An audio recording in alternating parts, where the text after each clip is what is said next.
Hey guys, it's Krebs, and today we're going to be reading an incredibly important story. Alright?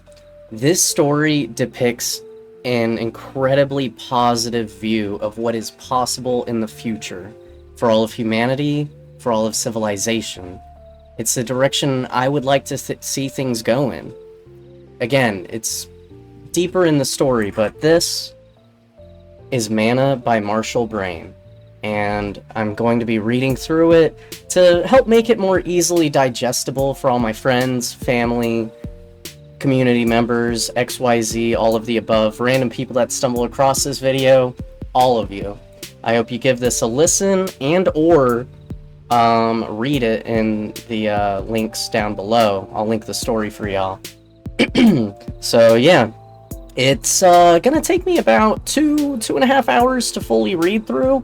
But it's a W story, and I haven't read it for a solid decade, but I definitely remember some of these very cool things that are possible for humanity that get touched on at the end. With AI advancing more and more, I think this is an incredibly important story, and I just hope you guys enjoy the ride. So, feel free to listen to this as, like, little podcast or a little audiobook, whatever you want to do, right? Oh god, let's get into it. 3, 2, 1, go! This is Manna by Marshall Brain. Let's do it! Depending on how... Oh yeah, let me turn that down. There we go. Depending on how you want to think about it, it was funny or inevitable or symbolic that the robotic takeover did not start at MIT, NASA, Microsoft, or Ford. It started at a Burger G restaurant in Cary, North Carolina on May 17th. It seemed like such a simple thing at the time, but May 17th marked a pivotal moment in human history. Burger G was a fast food chain that came out of nowhere, starting with its first restaurant in Cary. The Burger G chain had an attitude and a style that said hip and fun to a wide swath of the American middle class. The chain was able to grow with surprising speed based on its popularity and the public persona of the young founder, Joe Garcia. Over time, Burger G grew to 1,000 outlets in the US and showed no signs of slowing down. If the trend continued, Burger G would soon be one of the top 5 fast food restaurants in the US. You could think of them as an equivalent of McDonald's. The robot installed at this first Burger G restaurant looked nothing like the robots of popular culture. It was not hominid like C-3PO, or futuristic like R2-D2, or industrial like an assembly line robot. Instead, it was simply a PC sitting in the back corner of the restaurant, running a piece of software. The software was called Manna, version 1.0. Manna's job was to manage the store, and it did this in a most interesting way. Think about a normal fast food restaurant. A group of employees worked at the store, typically 50 people in a normal restaurant, and they rotated in and out on a weekly schedule. The people did everything from making the burgers, to taking the orders, to cleaning the tables, and taking out the trash. All of these employees reported to the store manager and a couple of assistant managers. The managers hired the employees, scheduled them, and told them what to do each day. This was a completely normal arrangement. In the early 21st century, there were millions of businesses that operated in this way. But the fast food industry had a problem, and Burger G was no different. The problem was the quality of the fast food experience. Some restaurants were run perfectly. They had courteous and thoughtful crew members, clean restrooms, great customer service, and high accuracy on the orders. Other restaurants were chaotic and uncomfortable to customers. Since one bad experience could turn a customer off to an entire chain of restaurants, these poorly managed stores were the Achilles heel of any chain. To solve the problem, Burger G contracted with a software consultant and commissioned a piece of software. The goal of the software was to replace the managers and tell the employees what to do in a more controllable way. Manna version 1.0 was born. Right? Maybe a little scary. Manna was connected to the cash registers, so it knew how many people were flowing through the restaurant.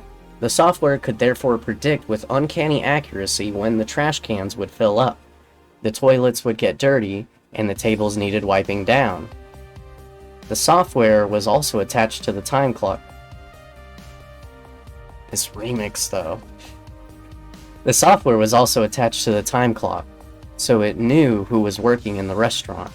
Manna also had help buttons throughout the restaurant. Small signs on the buttons told customers to push them if they needed help or saw a problem. There was a button in the restroom that a customer could press if the restroom had a problem. There was a button on each trash can. There was a button near each cash register, one in the kiddie area, and so on. These buttons let customers give Manna a heads up when something went wrong. At any given moment, Manna had a list of things that it needed to do. There were orders coming in from the cash registers, so Manna directed employees to prepare those meals. There were also toilets to be scrubbed on a regular basis, floors to mop, tables to wipe, sidewalks to sweep, buns to defrost, inventory to rotate, windows to wash, and so on. Manna kept track of the hundreds of tasks that needed to get done, and assigned each task to an employee one at a time. Manna told employees what to do simply by talking to them. Employees each put on a headset when they punched in. Manna had a voice synthesizer, and with its synthesized voice, Manna told everyone exactly what to do through their headsets. Constantly, Manna micromanaged minimum wage employees to create perfect performance. Perfect! The software would speak to the employees individually and tell each one exactly what to do. For example, Bob, we need to load more patties. Please walk toward the freezer. Or, Jane, when you are through with this customer, please close your register. Then we will clean the women's restroom. And so on. The employees were told exactly what to do, and they did it quite happily. It was a major relief, actually, because the software told them precisely what to do step by step. For example, when Jane entered the restroom, Manna used a simple position tracking system built into her headset to know that she had arrived. Manna then told her the first step. Manna says, "Place the wet floor warning cone outside the door, please."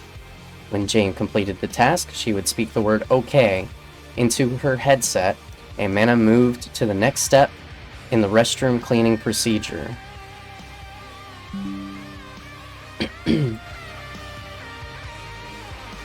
Please block the door open with the doorstop. Okay. Please retrieve the bucket and mop from the supply closet. Okay. And so on. Once the restroom was clean, Manna would direct Jane to put everything away. Manna would make sure that she carefully washed her hands. Then Manna would immediately start Jane working on a new task. Meanwhile, Manna might send Lisa to the restroom to inspect it and make sure that Jane had done a thorough job. Manna would ask Lisa to check the toilets, the floor, the sink, and the mirrors. If Jane missed anything, Lisa would report it. I grew up in Cary, North Carolina. That was a long time ago, but when I was a kid, I lived right in the middle of Cary with my parents. My father was a pilot for a big airline. My mother was a stay-at-home mom, and I had a younger sister. We lived in a typical 4-bedroom suburban home in a nice neighborhood with a swimming pool in the backyard. I was a 15-year-old teenager working at the Burger G on May 17th when the first Manna system came online. I can remember putting on the headset for the first time and the computer talking to me and telling me what to do. It was creepy at first, but that feeling really only lasted a day or so. Then you were used to it, and the job really did get easier. Manna never pushed you around, never yelled at you. The girls liked it because Manna didn't hit on them either. Manna simply asked you to do something. You did it, you said okay, and Manna asked you to do the next step. Each step was easy. You could go through the whole day on autopilot, and Manna made sure that you were constantly doing something. At the end of the shift, Manna always said the same thing. You are done for today. Thank you for your help. Then you took off your headset and put it back on the rack to recharge. The first few minutes off the headset were always disorienting. There had been this voice in your head telling you exactly what to do in minute detail for 6 or 8 hours. You had to turn your brain back on to get out of the restaurant. To me, Manna was okay. The job at Burger G was mindless, and Manna made it easy by telling you exactly what to do. You could even get Manna to play music through your headphones in the background. Manna had a set of stations that you could choose from. That was a bonus. And Manna kept you busy the entire day. Every single minute. You had something that Manna was telling you to do. If you simply turned off your brain and went with the flow of Manna, the day went by very fast. My father, on the other hand, did not like Manna at all. From the very first day he saw me wearing the headset in the restaurant. He and Mom had come in for lunch and to say hi. I knew they were coming, so I had timed my break so I could sit down with them for a few minutes. When I sat down, my father noticed the headset. "So," he said, "they have you working the drive-thru, I see. Is that a step up or a step down?" "It's not the drive-thru," I replied. "It's a new system they've installed called Manna. It manages the store." How so?" "It tells me what to do through the headset." "Who, the manager?" "No, it's a computer." He looked at me for a long time. "A computer is telling you what to do on the job? What does the manager do?" "The computer is the manager. Manna, manager, get it?" "You mean a computer is telling you what to do all day?" he asked. "Yeah." "Like what?" I gave him an example. "Before you got here, I was taking out the trash. Manna told me how to do it." "What did it say?" "It tells you exactly what to do. Like, it told me to get 4 new bags from the rack. When I did that, it told me to go to trash can number 1.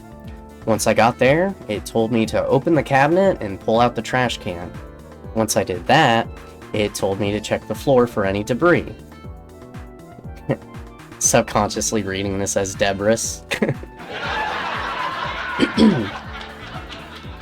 Then it told me to tie up the bag and put it to the side, on the left.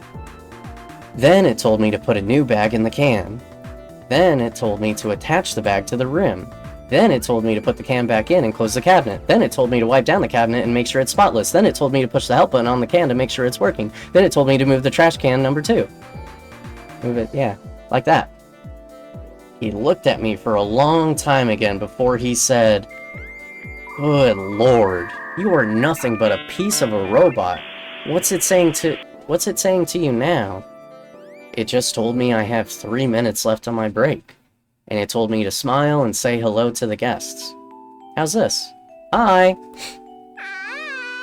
I gave him a big toothy grin. Yesterday, the people controlled the computers. Now the computers control the people. You are the eyes and hands for this robot. And all so that Joe Garcia can make $20 million per year. Do you know what will happen if this spreads? No, I don't. I think Mr. G makes more than $20 million a year. But right now I've got 2 minutes left, and Manna is telling me that I need to move back to Station 3 to get ready for the next run. See ya. I waved at Mom. Dad just stared at me. The tests in our Burger G store were surprisingly successful. There were Burger G corporate guys in the restaurant watching us, fixing bugs in the software, making sure Manna was covering all the bases, and they were pleased. It took about 3 hours to work all the kinks out, and as they did, the Manna software totally changed the restaurant. Worker performance nearly doubled. So did customer satisfaction. So did the consistency of the customer's experience. Trash cans never overfilled. Bathrooms were remarkably clean. Employees always washed their hands when they needed to. Food was ready faster. The meals we handed out were nearly 100% accurate because Manna made us check to make sure every item in the bag was exactly what the customer ordered.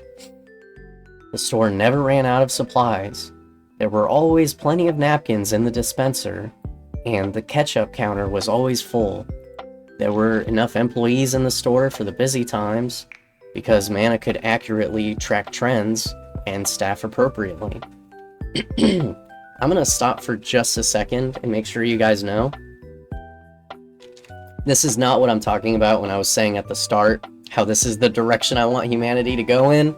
I promise we're gonna get there later, alright? Promise.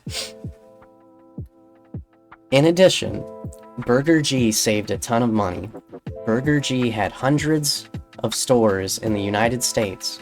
Manna worked so well that Burger G deployed it nationwide. Soon Burger G had cut more than 3,000 of its higher paid store employees, mostly assistant managers and managers. That one change saved the company nearly $100 million per year. And all that money came straight to the bottom line for the restaurant chain. Shareholders were ecstatic. Mr. G gave himself another big raise to celebrate.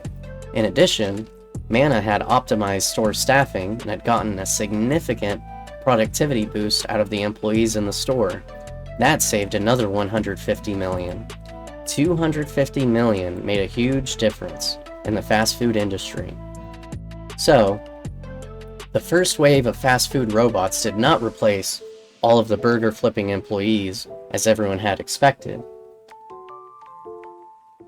The robots replaced middle management and significantly improved the performance of minimum wage employees. All of the other fast food chains watched the Burger G experiment with Manna closely, and they started installing Manna systems as well. Soon, nearly every business in America that had a significant pool of minimum wage employees was installing Manna software or something similar. They had to do it in order to compete. In other words, Manna spread through the American corporate landscape like wildfire, and my dad was right.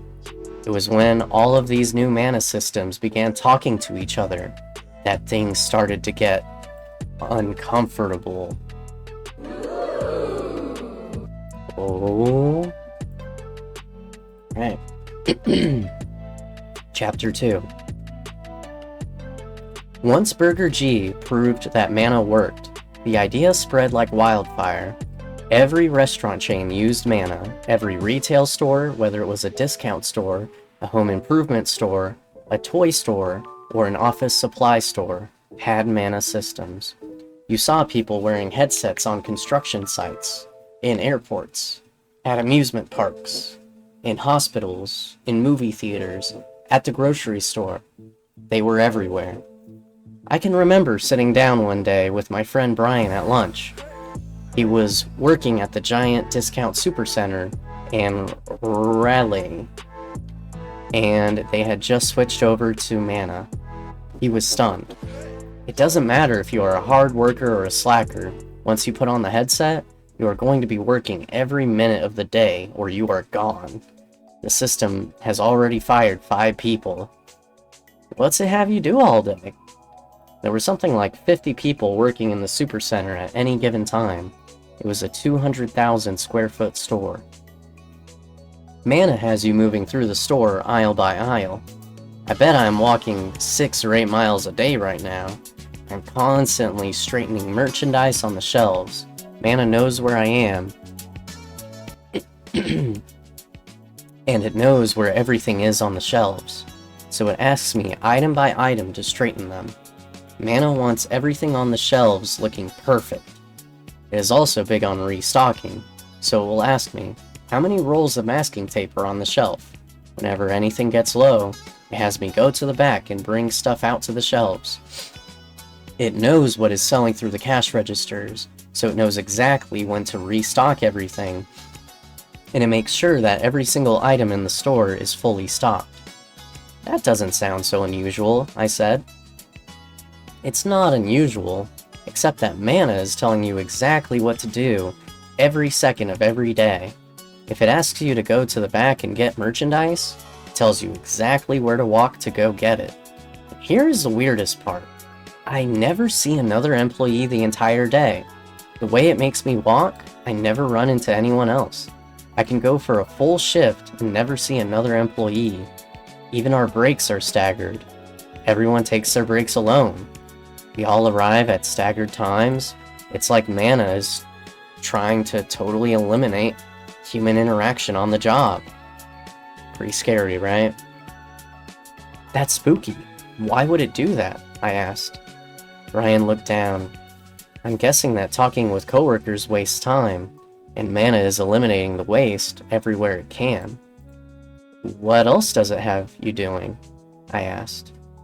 I'm constantly checking for spills and other problems in the aisles. Manna uses us as its eyes to constantly look for problems. I'm also looking for customers in the aisles and asking them how I can help. Customer service is huge to Manna, as long as it takes less than 30 seconds. Manna always has us looking for shoplifters.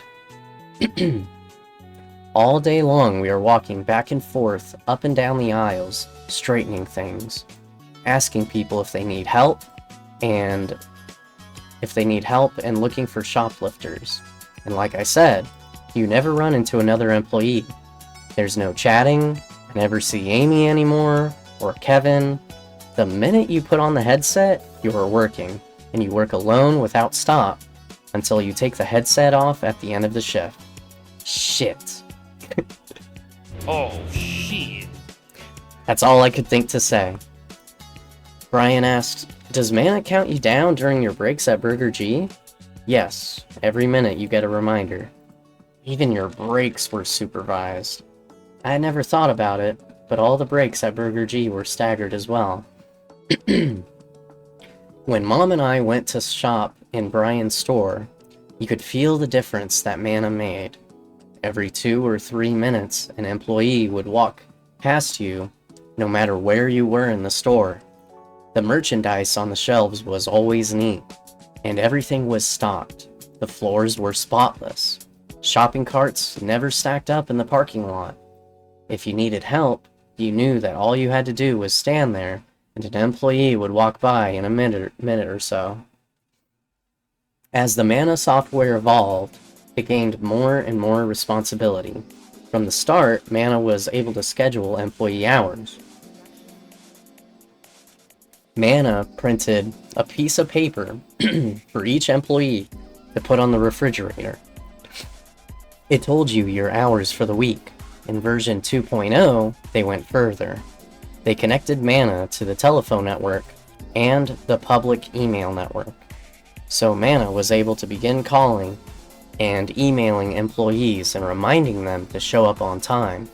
If an employee didn't show up, Manna could call in a replacement. If the store became unexpectedly crowded, Manna could call in reinforcements. In version 3.0, the software gained the ability to fire employees as well. I had a friend who got fired that way.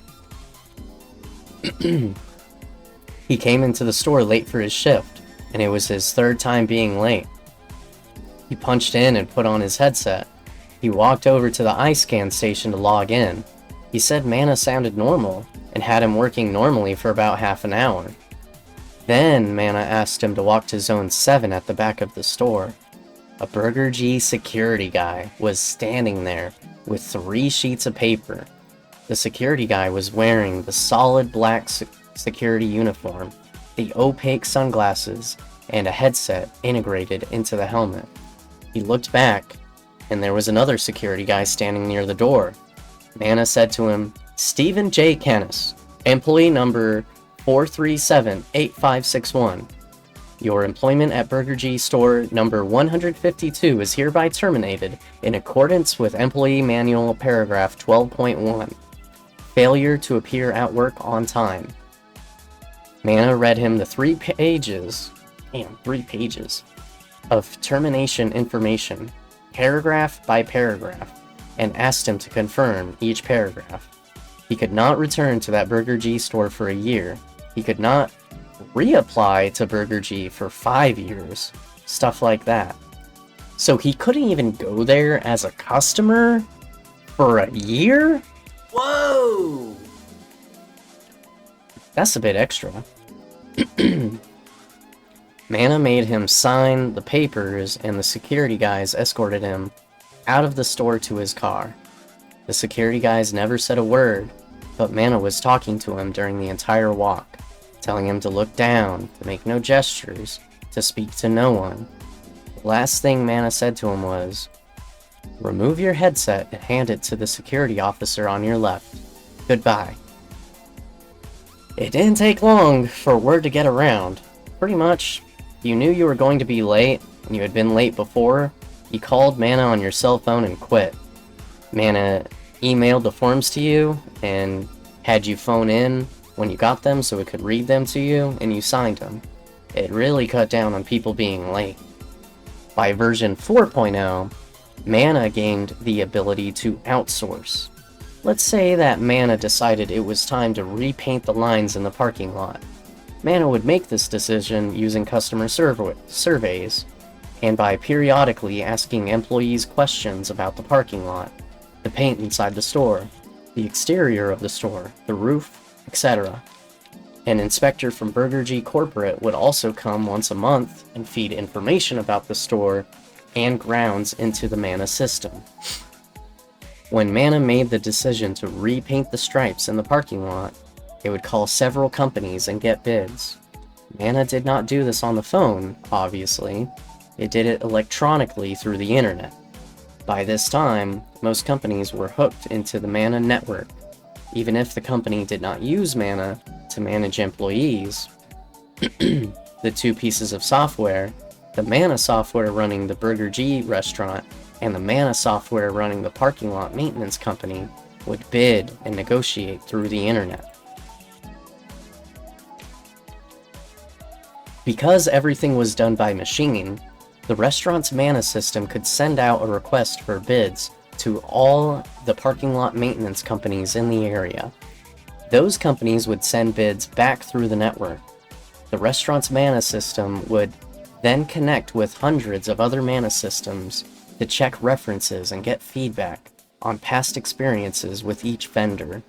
Based on the bid prices and the feedback, Manna would select a vendor, negotiate terms, make a deposit, and schedule the repainting job. The entire process from start to finish took less than 10 seconds. As these communication networks between all the different Manna systems built up, things started to get uncomfortable for every worker. For example, the Manna software in each store knew about employee performance in microscopic detail. How often the employee was on time or early, how quickly the employee did tasks, how quickly the employee answered the phone and responded to email, how the customers rated the employee, and so on. When an employee left a store and tried to get a new job somewhere else, any other Manna system could request the employee's performance record. If an employee had issues, late, slow, disorganized, unkempt, it became nearly impossible for that employee to get another job. Nearly every company with minimum wage employees used Manna software or something similar, and performance records on employees were a major commodity freely exchanged between corporations.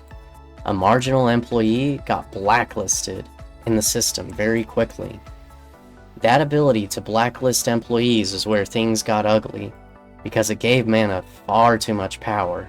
Manna was everywhere, and it was managing about half of the workers in the United States through headsets, cell phones, and email. Manna moved in and took over a big chunk of the government as well. There came a point where tens of millions of humans did nothing at work unless told to do so by a Manna system. You can imagine what would happen. Manna fires you because you don't show up for work a couple times. Now you try to go get a job somewhere else. No other Manna system is going to hire you. There had always been an implicit threat in the American economy. If you do not have a job, you cannot make any money, and you will therefore become homeless. Manna simply took that threat and turned the screws. If you did not do what Manna told you to, it would fire you. Then you would not be able to get a job anywhere else. It gave Manna huge leverage. For example, Manna could call in reinforcements as it needed them. You would get a call from Manna and it would say, "Your Burger G restaurant is experiencing unexpected customer volume. Can you help?" The word help meant, can you be here in less than 10 minutes? You could say yes or no. The problem was that if you said no too many times, you got fired. And when you got fired, it meant you were blacklisted in the system. Once you figured that out, you were pretty much forced to say yes. That meant that the printed schedules started to become pretty much irrelevant. Manna would call you when it wanted to call you. Then it started calling you to other restaurants. If things got slow in the restaurant, Manna would send you home. Then call you back in later if things got busy again. You really could not say no very often, meaning that Manna could interrupt your life at any time. Version 4.0 was also the first version to enforce average task times, and that was even worse. Manna would ask you to clean the restrooms, but now Manna had industry average times for restroom cleaning stored in the software, as well as target times. If it took you too long to mop the floor or clean the sinks, Manna would say to you, "lagging." When you said okay to mark task completion for Manna, Manna would say, "Your time was 4 minutes 10 seconds. Industry average time is 3 minutes 30 seconds. Please focus on each task." Anyone who lagged consistently was fired. Damn! At the Supercenter, Brian said that Manna was now tracking how fast employees walked from point A to point B in the store, and if you did not walk fast enough, Manna would warn you about it. It was just like working on an assembly line, where they could speed up the line to make everyone work faster. But now the assembly line was everywhere, and if you didn't keep up, you knew that you would be blacklisted nationwide. The most surprising part of the Manna system, however, was the effect it had on wages. As Manna spread to so many businesses, your choice was to work for Manna or to be unemployed. When you started to work for Manna, it paid you minimum wage. There was no reason for it to pay you any more. Your choice was minimum wage or zero. There was no way to ask Manna for a raise. You could quit, but when you quit, you would be applying to another business that used Manna, who was going to give you minimum wage too. This was the societal power of Manna, and the basic equation was pretty simple. You could take the job for minimum wage, or you could be unemployed making zero. At any moment, Manna could replace you with another warm body, and that meant that you did what you were told for minimum wage or you got fired. Manna, and the corporations that used it, knew that that was the equation. There were plenty of unemployed people who would take your spot as soon as you left. The effect of Manna was to stratify out all the minimum wage workers in America. At the bottom, you had the people who were unemployable. They had screwed up and been blacklisted by Manna. They were back living with their parents or sleeping on the sofa with a friend. You could get yourself unblacklisted, but if you got blacklisted more than a couple times, you were dead. Then there were all the unemployed people. Between Manna improving efficiency and forcing out the managers, plus overseas outsourcing taking out white-collar jobs, plus machines like the automated checkout lines and burger flippers coming online and so on, there were plenty of people who were unemployed. Unemployed people went around all day applying to jobs, but in a sense, that was pointless. All of the interconnected Manna systems knew every single person in the job pool. Manna also knew the performance of every single person who had ever worked in the system. You were in an incredibly bad spot if you were unemployed. Then there were all the people being managed by Manna. They all made minimum wage. If you were wearing a headset at work, you were making minimum wage, and everyone knew it. And everyone knew that if you did not do what Manna told you to do, as fast as Manna told you to do it, you would be unemployed and making nothing. And then there was everyone else. The doctors, lawyers, accountants, office workers, executives, politicians. The executives and politicians made a ton of money, and they were never going to be wearing headsets. Joe Garcia at Burger G was making $100 million per year and flaunting it like a rock star. I'm gonna stop for a sec, and, I have a bit more faith in humanity. Like, this is like the worst of the worst depictions. I have slightly more. People could go on strike, right? People could go on strike and, like, fight for higher wages, etc. It wouldn't be this bad, but, we're gonna keep reading. They really lean into it getting worse and worse. And Manna was starting to move in on some of the white-collar workforce. The basic idea was to break every job down into a series of steps that Manna could manage. No one had ever realized it before, but just about every job had parts that could be subdivided out. HMOs and hospitals, for example, were starting to put headsets on the doctors and surgeons. It helped lower malpractice problems by making sure that the surgeon followed every step in the surgical procedure. The hospitals could also hyper-specialize the surgeons. For example, one surgeon might do nothing but open the chest for heart surgery. Another would do the arterial grafts. Another would come in to inspect the work and close the patient back up. What this then meant, over time, was that the HMO could train technicians to do the opening and closing procedures at much lower cost. Eventually, every part of the subdivided surgery could be performed by a super specialized technician. Manna kept every procedure on an exact track that virtually eliminated errors. Manna would schedule 5 or 10 routine surgeries at a time. Technicians would do everything, with one actual surgeon overseeing things and handling any emergencies. They all wore headsets, and Manna controlled every minute of their working lives. That same hyper-specialization approach could apply to lots of white-collar jobs. Lawyers, for example. You could take any routine legal problem and subdivide it. Uncontested divorces, real estate transactions, most standard contracts, and so on. It was surprising where you started to see headsets popping up, and whenever you saw them, you knew that the people were locked in. That they were working every minute of every day, and that wages were falling. A decade later, I was getting out of school. I had a BA in education and a master's degree in educational administration.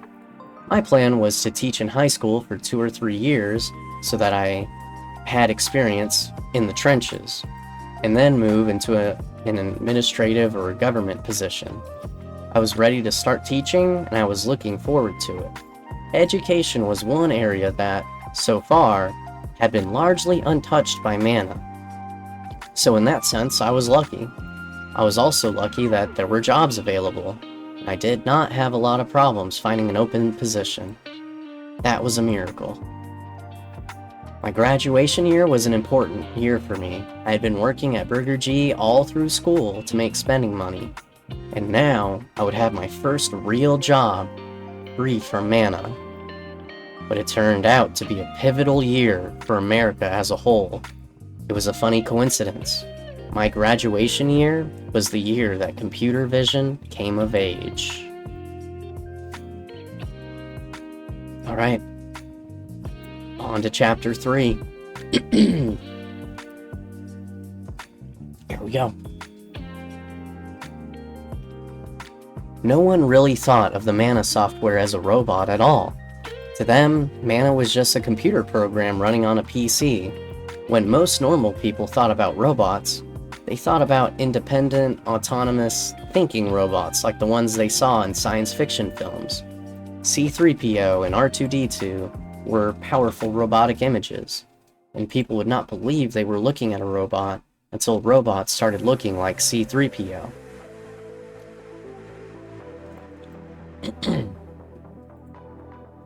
The mechanical chassis for a C-3PO type robot had been around since the turn of the century. Honda did the trailblazing with its Ashimo robot, and once Honda had proven the concept, many other manufacturers followed Honda's lead. Ashimo could walk up and down stairs, kick a ball, and so on, and it looked completely natural. The problem was that Ashimo needed a human operator pushing a joystick to tell it what to do. Fun fact, because Honda is Japanese, I'm 99% sure this is pronounced Ashimo, because I knew of a Ryu player with that tag, and it was pronounced Ashimo. So, Smash Bros helping me pronounce things right? Let's go. The thing that held robots back was vision. Nearly everything a person does is aided by vision, so much so that we take vision completely for granted. But if you close your eyes and try to do anything, you realize just how important vision is. For example, when you enter a room where the light is dim, you think in your head, I need to turn on the lights. You use your eyes to look on the wall for a light switch. When you find it, you use your eyes to guide your hand to the switch. You then use your eyes to figure out what kind of switch it is. Is it a toggle switch?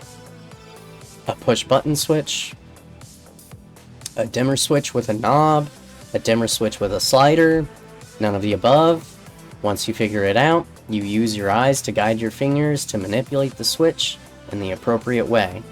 Or maybe you look at the wall and there is no switch to be found. Now you start looking for a lamp in the room. Is it a touch lamp? Or is the switch on the base of the lamp? Maybe the switch is near the bulb, and you have to push it or twist it or pull a chain. Your vision guides you every step of the way. It is nearly impossible to do anything in a complex environment without vision. And turning on a lamp is a very simple thing. It gets a lot more complicated when you're trying to run through a forest, ride your bicycle down a busy street, or find your way to a particular address in a large subdivision. Without vision, robots could not move around or manipulate objects. All of the other hardware was there. Legs and balance system to allow for bipedal motion had been in place for decades. Robotic fingers and hands with very fine motor control were easy to create.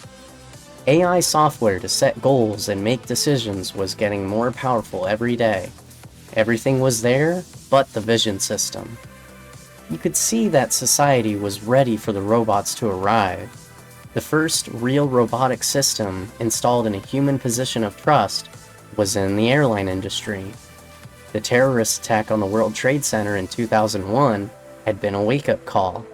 Then, there was a run of 6 airline accidents, all attributed to pilot or ATC error, air traffic controller error, which made everyone nervous. Then the unthinkable happened. 2 airline pilots, both sleeper agents for an Asian terrorist organization, flew their planes into massive US targets almost simultaneously and killed nearly 50,000 people. One hit a basketball arena full of spectators, and the other ripped through the Democratic National Convention. That was the end of human pilots in the cockpit. As it turned out, the transition to robotic planes was remarkably easy. Airplanes were already controlled by autopilots when en route. Radar systems on the ground and in the planes were already taking off and landing the planes automatically. An airplane did not need a vision system. Its vision was radar, and radar had been around for more than half a century. There was also a secondary backup system that gave airplanes a form of consciousness.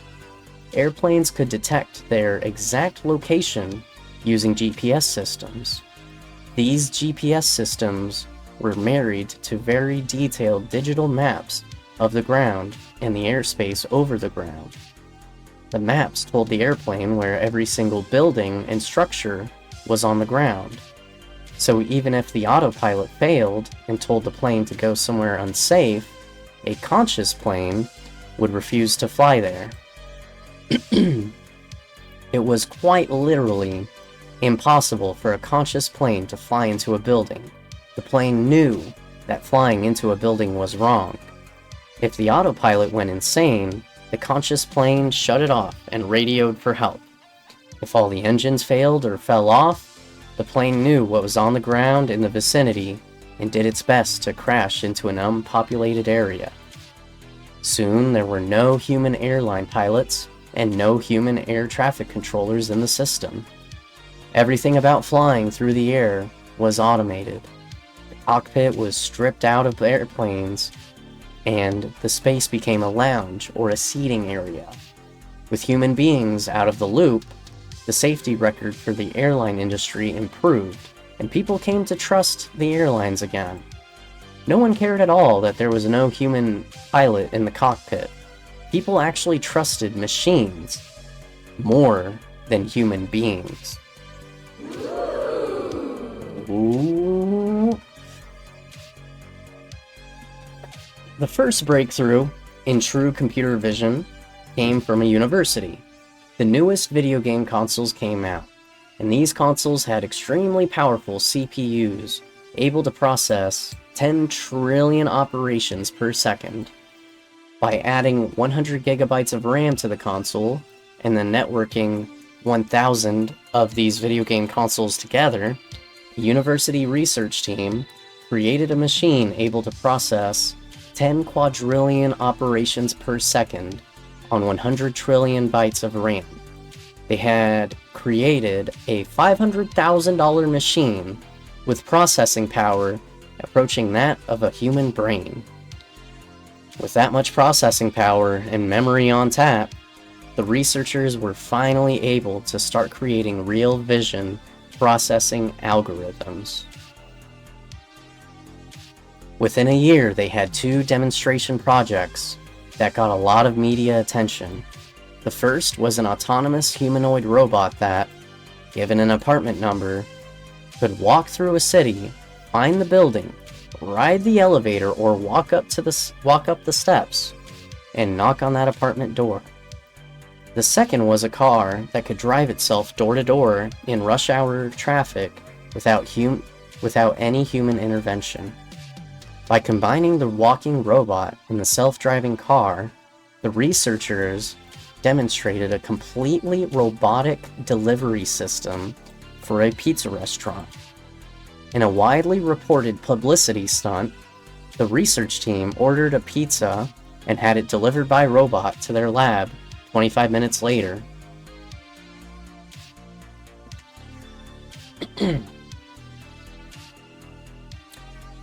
A network of 1,000 video game consoles was not exactly portable, so the demonstration robots that this research team created did not have the brain on board.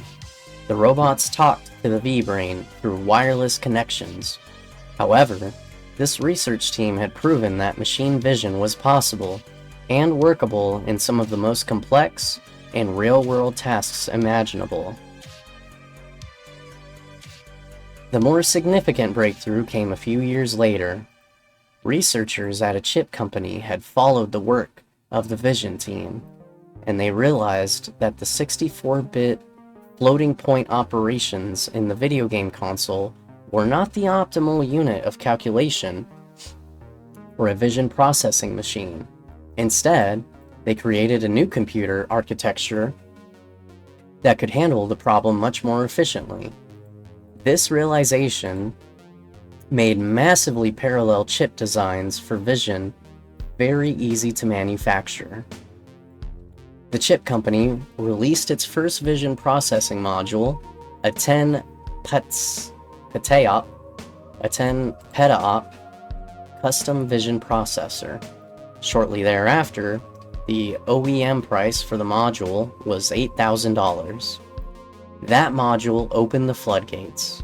Within a year, hundreds of manufacturers were showing prototype robots. There were delivery robots, cleaning robots, cooking robots, construction robots, baggage handling robots, welding robots, landscaping robots, truck driving robots, retail robots, taxi robots, security robots, etc. Take something as simple as painting a room. You could stick one of the new painting robots in the room with 5 gallons of paint. 2 hours later, the entire room was perfectly painted. You didn't have to cover the furniture or even move the furniture. The robot did everything, and the job was perfect. Perfect! Not one drop of paint was spilled, not one streak could be seen on the molding. Every line, every corner, every painted surface was flawless. There were also new robots to frame a house, site it, stack bricks, and put it on the roof. The automotive industry demonstrated cars with the vision and control systems built right into the vehicle. The new robotic cars could drive themselves door to door, drop off the passengers, and then drive down the block to park themselves. It meant you could read or watch TV on your way to work, and the car did all the driving. There was no reason to have a driver's seat and a steering wheel in these new vehicles, so the interior of a car became much more functional. The front seat could face the back of the car, and it could fold out into a bed. The automated cars promised to reduce traffic congestion and dramatically improve highway safety and make the drive to work much more comfortable. There were also automated taxis and robotic trucks. In the retail and fast food industries, the number of prototype robots boggled the mind. Robots could empty a customer's cart, scan the tags on the products, and put them into bags. Robots could stock items on the shelves. Robots could sweep the floors and clean the restrooms. Within 2 years, Burger G was demonstrating and debugging a completely robotic Burger G restaurant at the same location where they had first deployed Manna.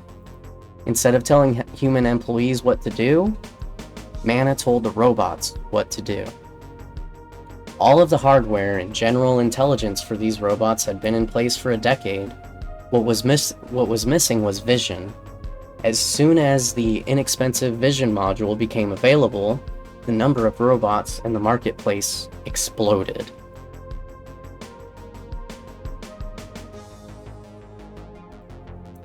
The effect that the robot explosion had on the employment landscape was startling.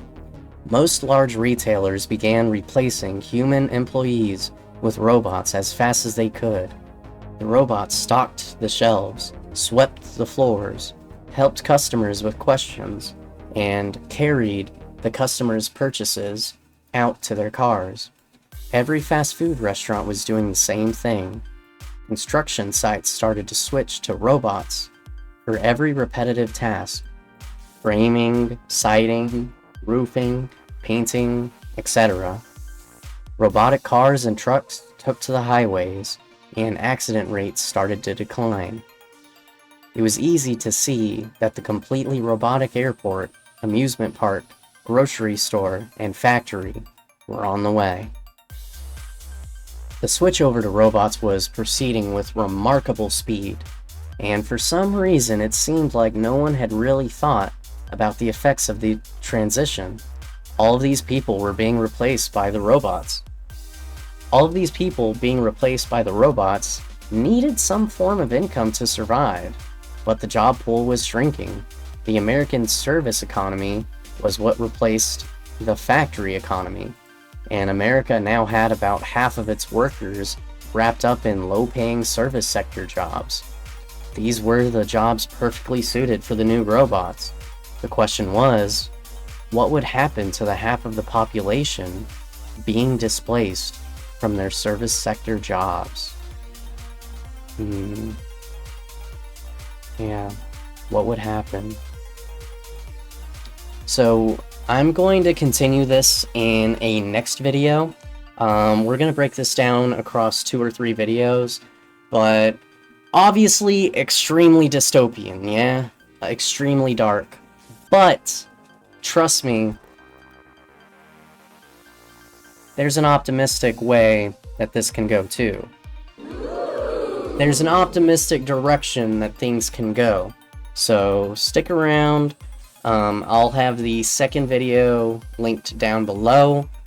And yeah, thank you guys for listening. This is an extremely important story, and I really hope my friends, family, everyone give this a listen.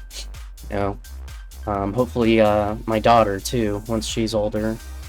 Yeah. But that'll do it for this video. Part 2 of the story is linked below. See y'all Later.